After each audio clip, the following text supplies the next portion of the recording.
Hello everyone, great to see you today. My name is Pastor Mag and welcome to Refill with Pastor Mag. We've been enjoying getting together for over 30 days, going through the book of Psalms and seeing what God has for us today.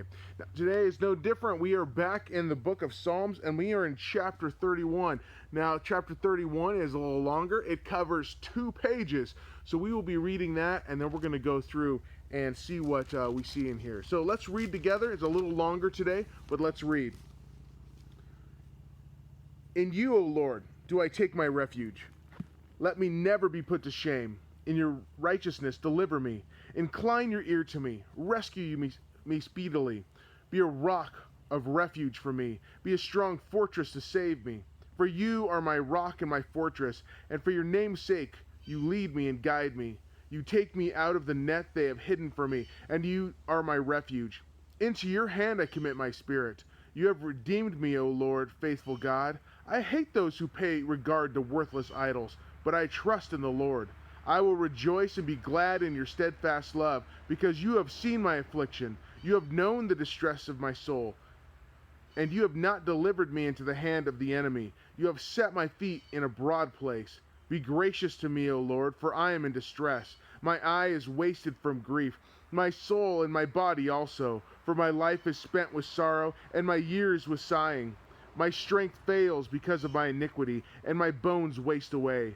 Because of all my adversaries, I have become a reproach, especially to my neighbors, and an object of dread to my acquaintances. Those who see me in the street flee from me. I have been forgotten like the one who is dead. I have become like a broken vessel.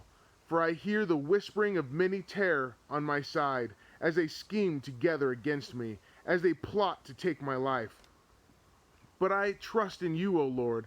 I say, you are my God. My times are in your hand. Rescue me from the hand of my enemies, from my persecutors. Make your face shine on your servant. Save me in your steadfast love. O Lord, let me not be put to shame, for I call upon you. Let the wicked be put to shame. Let them go silently to Sheol. Let the lying lips be mute, which speak insolently against the righteous in pride and contempt. Oh, how abundant is your goodness, which you have stored up for those who fear you, and worked for those who take refuge in you, in the sight of the children of mankind. In the cover of your presence you hide them from plots of men. You store them in your shelter from the strife of tongues. Blessed be the Lord, for he has wonderfully shown his steadfast love to me when I was in a besieged city. I had said in my alarm, I am cut off from your sight, but you heard the voice of my pleas for mercy when I cried to you for help. Love the Lord, all you his saints. The Lord preserves the faithful, but abundantly repays the one who acts in pride. Be strong, let your heart take courage, all of you who wait for the Lord.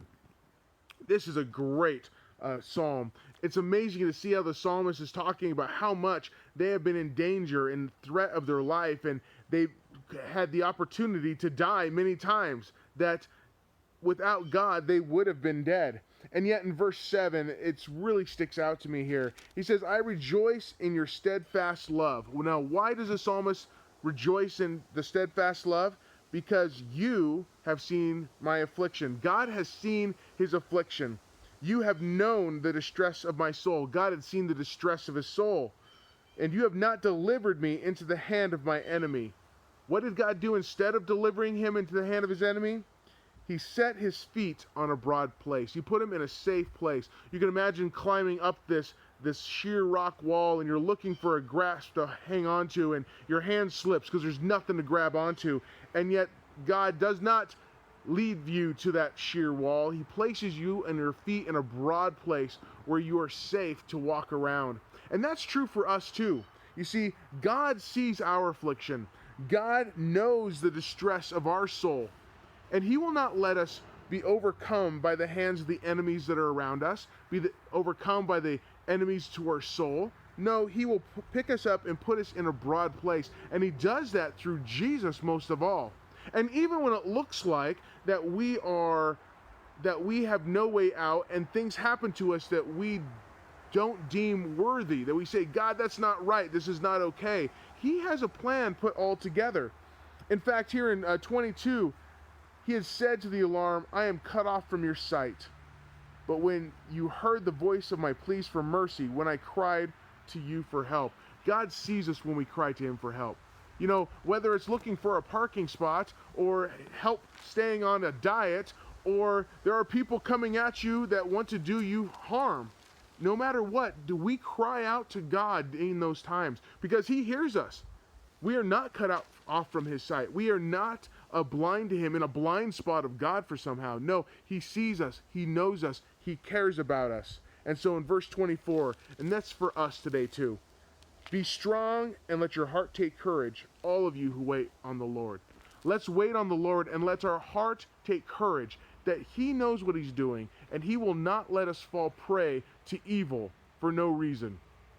Really enjoy getting together with you. Thank you for joining me for Psalm 31 today. I want to remind you this Sunday we are in Hazel Rot Park, so don't come to the Crossroads building at 10:10. We'll be at Hazel Rot. You can find instructions on the website. If you join us online, we will be posting the service right after we get done and when we get back to Wi-Fi.